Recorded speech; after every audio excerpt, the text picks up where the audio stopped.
Hey, what's up guys? Nick the Informative Fisherman here, and today I'm going to be breaking down March's Lucky Tackle Box Panfish Box. Let's crack her open and see what we have inside. So the first thing I grab out of here is the Mr. Crappie Spin Daddy, which is basically like a miniature spinner bait for crappie, red ear, yellow perch, any type of panfish you have in your area. Spinners are good, and I'm going to break down when and why. I'm going to go over all these baits first for you guys to take a look at. The Chasing Trophy Fish jerkbait. It's like a little tiny miniature jerkbait, which are really good during the bass pro spawn, but this is pro spawn, that's funny, which are really good for like crappie, yellow perch, and rainbow trout. The Rattle Trap miniature rattle trap. Now, I'm on Rattle Trap's national staff, and I even did a video talking about the miniature rattle trap being one of the most versatile lures in the world for catching anything from fresh, saltwater, you name it, and I'll explain why in a little bit here. The Lip Rippers Floating Dewies. These dang things, whoop, I forgot to cut the bottom open to get into one. These dang things are incredible pan fishing lures under a float or little tiny light jig heads, and I'll break that down. Some Mustad long shank hooks, Z-Man Slim Swims. These are the Elastec technology. These lures right here will last you like 50 to 100 fish. If you break off your jig, that's pretty much the only way you're losing them. The Elastec technology for these little minnow style swim baits here is incredible. I mean, you crazy glue this onto a jig head, it's going to last all day, all night, multiple trips. Ooh, here we go, the Lucky Strike. This looks like a 2-inch chartreuse grub. There's a ton of grubs in there.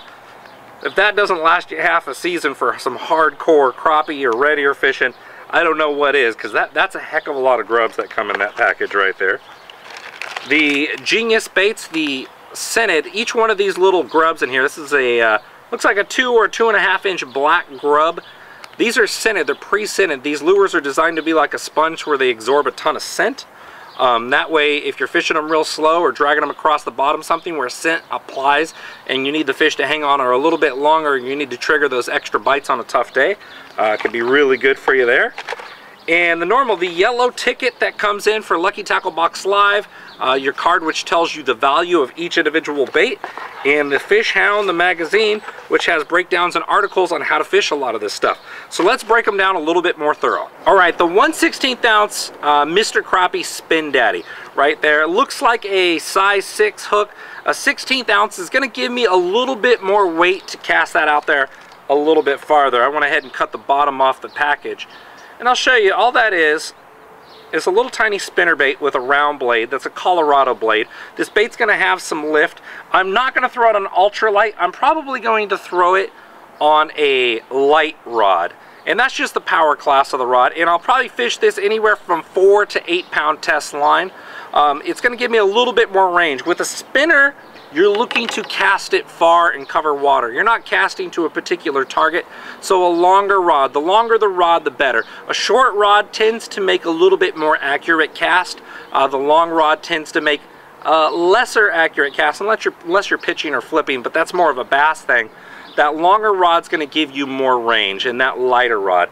I'm going to like a moderate to a moderate fast. Moderate would be bending in the middle, extra fast right up in the tip, so something with a little bit of cushion. The reason for it is the lighter the lure, as you're developing momentum with that cast, you want that rod to bend to where it's going to throw your lure farther. With a spinner like that, you're casting it out, you're covering a lot of water. This one here happens to be red and white. The nice part is, if you have dirty water, white always stands out. White is reflective towards UVA light, which is the radiation that burns our skin. So white is going to reflect that. If you're fishing dirty water, you want either a pure black or you want a pure white. Those are going to stand out. That little Colorado blade is going to put off a lot of thump. So this is a lure you can fish in dirty water, a little bit windier days. You know, so you have that advantage fishing there. I really wouldn't fish this in gin clear water, but if you have crappie around, yellow perch, rainbow trout, and the water's semi-stained or a little bit windier, and you need a little heavier lure to cast to get those extra bites, that one's going to help you out a lot. All right, now let's go into the Chasing Trophy Fish, that little minnow, that little jerkbait right there. This looks to be 2.5, 3 inches long. It's a very tiny jerkbait with little tiny treble hooks, but it's got some decent weight. I'm not sure exactly how heavy that one is. Doesn't say on the box, but it's a decent weight, so I'm probably going to throw that on a light spinning rod or a medium light. A medium light would be like your common standard bass spinning rods, and the light one was just the one down there that I showed you. From there, I'm going to throw it probably on that same pound test line. You can get away with throwing this on 10-pound test, but the one thing you want to keep in mind with a jerkbait, the thicker the line diameter, like 10-pound test, this may only get down 2-3 feet deep, but if I throw this on 4, I can probably get this thing down to 6 foot deep. So the lighter the line, the better the action a jerkbait's going to have underwater. You can also tie a loop knot on here too. If you want your jerkbait to have a more natural, longer twitch, like when you twitch and pause, this is how you want to work a jerkbait. You want to reel it, twitch, twitch, and you want to pause. On the stop is where jerkbaits really excel. So if you did a loop knot on that, you can get wider twitches. The bait will travel farther. The lighter the line and a loop knot, the bait will travel farther and wider during those twitches. The heavier the line, the less it's going to travel side to side, and your bait's going to not act as natural. But if you're going to use like 8 to 10 pound, I suggest using a loop knot. If you're throwing lighter lines, go ahead and use a clinch knot or improved clinch knot on this, and it'll still work really natural. That bigger, heavier line is going to dictate more of the movement on there. The double surgeon's loop knot's a really good one. Maybe I'll throw the illustration up here to show you guys. It's one I use very often on lighter, smaller lures. More than likely, I'm going to be targeting crappie or trout with this guy here. Shell crackers, red ears are more or less bottom feeders. They're not really minnow feeders. So if I find crappie in the pre-spawn or crappie in the post-spawn where they're spread out and along the bank, I'm going to make that long cast with a jerkbait again. I'm not pinpointing an exact target. I'm making a long cast covering water, just like that spinner, and that's going to help you find them. And that pause, a lot of the time on a day where they're being a little bit more lethargic. For example, I said throw the spinner when it's dirty. If that water's clean and calm, this little rip bait, this little jerkbait style minnow here is going to outperform a spinner. But if it was dirty, that spinner would outperform the jerkbait. So that's something for you guys to think about there. Now for the rattle trap tiny trout. This one right here is an 1/8 ounce. And believe it or not, this thing casts a country mile. You could throw it on your bass spinning rod, that's your medium light. You could throw it on the light. I don't like to throw it on ultralight. I tend to fish this thing on 6 to 10 pound, and why I'm getting away from the 4 is bass also love to eat this. A lot of the time when I'm searching for crappie, trout, or yellow perch, bass will come up and crush this thing, and I'm talking, I've caught 2 or 3 6+ pound largemouth on this bait, and this is why I tend to not fish it below 6 pound, because I like to get my lure back and I like to land those big fish. On 4 pound, you're in for a marathon of a fight against a big largemouth. Now this looks like a very natural shad. This is nickel and blue right here. I'm not sure what color you got, but a nickel and blue is for bright sunny days. A little bit of wind chop, a little bit like 5, 10, 15 mile an hour wind is going to help this bait perform. If it's slick calm, it's usually not a good performer, but if the fish are deep, if you see them on your fish finder like 20, 30 feet deep, you can drop this straight down and vertically jig it and let it sink. And it has a ton of vibration and a ton of audio. On those days where it's windier, the fish are going to tend to move shallower and you can cast and retrieve. This is the same thing. You want to cast far and you want to retrieve it. This is kind of a variable in between that spinner and in between that jerkbait. So Lucky Tackle Box was really thinking when they put this box together for you guys, because they're giving you all the options. A little slightly larger treble hook. This is why I like that 6 pound. I don't need 4. You do want to, with all these baits, the bigger the spinner has an individual size 6 hook on it, to where you could pull them a little bit harder away from structure and cover. But anytime you have a treble hook, you want your drag to be set light. You want to take your time, because small treble hooks, as the fish is pulling, and if you're pulling hard, it's going to wear a larger hole where that hook penetrated, and the odds of them coming off are higher if your drag's set tight. If these small treble hooks penetrate and your drag's loose, the odds of them tearing a bigger hole are not as good, because as they turn, it's giving them the line to where it's not trying to work a bigger hole into that fish. But that little rattle trap is a phenomenal fish catcher. You go throw this, pretty much everything that eats bait, eats minnows in a system will attack this. A lot of the time in the winter time, I find this bait to be a phenomenal performer. In the winter time, when that water is below 50 degrees, I like to cast it out, let it sink, and I like to lift my rod and let it fall. Reel a little bit, lift it, let it fall. That's that yo-yo retrieve. That yo-yo retrieve. As the water gets a little bit above 60 degrees, I like to cast it out and just reel it in. As it hits the surface, you can reel it in, fish for surface fish. You can count it down a few seconds, fish for suspended fish. You can let it fall to a rocky bottom, hop it up, and retrieve it right along the bottom. So this is a slow sinking bait that gives you the option to fish all parts of the water column and is going to put an absolute ton of fish in the boat. So if you haven't had the opportunity to fish these, you should. They're insanely productive. Now let's venture into our plastics category. The Lip Rippers Dewey right here. I'm going to rig this on probably no heavier than a 1/32 ounce jig head. I prefer to fish it on 1/64 on an ultralight. Here's my ultralight rod, and I happen to have one nose hooked right there. Why do I have it nose hooked instead of threaded? Well, this little worm on a super slow fall has all sorts of little vibration and natural movement. If you thread it onto a jig head, it's not going to have as much movement.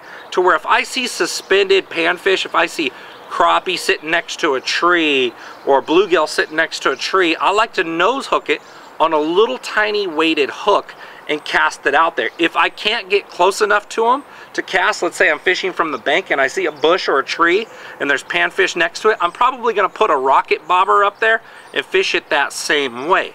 If I'm going to fish it along the bottom, I'm going to thread it up that jig head, and I'll show you the difference here. All right, this is the nose hook. This is how I like to fish it under a bobber. It has way more subtle action. If you find them ripping the worm off, you can go ahead and thread it up that jig head the same way I like to fish it along the bottom. I like to bounce it and dance it and slowly reel it and retrieve it along the bottom, and I'll show you what that looks like. That's what it looks like threaded onto that jig head. If the fish are active, you're still going to get a lot of action there falling under a bobber, and you're going to lose less worms. But if you're trying to get a few extra bites, nose hooking it like I had before can be extremely useful. Now, where does this come into play versus throwing something like a reaction style bait, like that jerkbait, like a spinner, like that rattle trap? Well, let's say you have the fish located. Well, now you know where they're at. Throwing it on a bobber or throwing it on a jig head, if you're looking to cast it without a bobber, 16th or a 1/32 is going to be a little bit better than that 1/64. Unless you can get close, then the 1/64 is going to get more bites. It's more subtle. It's more natural. I'm going to fish these little tiny jig heads down to 4-pound line, and I'll fish it often on 2, but if you're getting started, fish it on 4. I like to throw these also when it's super calm, super clear, to where I know I'm going to get very few bites. That's where that little Dewey is going to put a lot of fish in the boat. Now let's take a look at our Genius Baits grubs and our Lucky Strike grubs right here. When would I fish a chartreuse green versus a black grub right here? Well, I said earlier in this film that dirty water, you need a really dark color. If that water's dark, but it's calm out, okay? If that water's dirty and it's slick calm is where I really like to fish my plastics. I'm gonna rig these as heavy as an 1/8 ounce jig head and probably as light as a 16th or a 1/32 ounce. But this guy right here, if I could see a few feet deep, but there's a lot of green in the water, like early summer, June, May, June, there's a lot of greenery in the water, that chartreuse tends to be very successful. And the reason why a lot of juvenile fish like bluegills have chartreuse in their fins. But if that water's dirty, on the other hand, I'm going to throw something pure black with some scent. I need to appeal to those fish's other abilities, as in their smell and their vision. To see through that dark water, they need a dark silhouette. I'm either going to throw a white or I'm going to throw a black. If I have a little bit more visibility, the water's a little bit green, I see a lot of juvenile panfish around, that's a perfect time to throw something like that chartreuse grub right there. Those jig head choices are going to be good for you guys. If I'm throwing an 1/8 ounce and heavier, I'm going to throw it on a medium light, my bass spinning rod. And I'm probably going to throw it as light as 4-pound, but I like to throw these, if I'm throwing on 1/8 ounce, I like to throw it on 6-pound test line. You tend to catch a lot of bass and bigger predator fish on these bigger grubs like this. If I'm throwing anything lighter, like 1/32 and down, I'm going to throw it on a light spinning rod. And once again, You are most likely making long casts to cover water with these, but even if you have fish spotted and located, if there's a little bush and you're pitching the grub up, reeling it past, you might want to throw a fast action rod to be a little bit more accurate to place those baits. If you're looking to cast far, throw a moderate action and a little bit longer of a rod. Something 5.5, 6 foot might be good for targeting something right in front of you in a fast action. Something getting up as long as 7 foot. That's a little bit more limber, is going to be better for covering water. But you can fish all of these on a variety of spinning rods or even casting rods if you really want to. You just have to keep in mind what you need to do. If you have that single hook, you can have your drag a little bit tighter on a jig head. Single hook, I'm going to have my drag slightly tighter, not locked down. I still want the fish to take line, but if I'm fishing a treble hook, I'm going to fish that drag backed off a little bit more. All right, for the Z-Man Slim Swims, I believe that's what they're called, Slim Swims, yes. That's a minnow style bait right there. If there's juvenile shad around, like in the spring, this can be really good. In the fall, this can be really good when fish tend to chase a lot of bait. Now, why would I throw something like this versus the 2 other grubs that we got on the box? This is a boot tail. It's gonna have a very subtle swimming action like that through the water. It's going to have less action. It's more of a translucent color, which is going to be really good in calm, clean water. If I find that the fish are suspended, I'm going to throw it on a lighter jig head. If I'm finding fish along the bottom, I'm going to put it on a heavier jig head. I think the lightest I fished this is a 1/16 ounce. And once again, you're trying to cover water, make long casts, so a longer rod, a little bit more limber rod is going to help you out with that. I wouldn't throw this in dirty water. I wouldn't throw this in low visibility. I would throw this probably over everything else in here if the water was gin clear and calm. So Lucky Tackle Box gave you a lot of options this month, guys. If you like this video and the other ones, make sure to subscribe to our YouTube channel. Make sure to like and share this video. We greatly appreciate you watching, and we'll see you next time. Thanks for watching.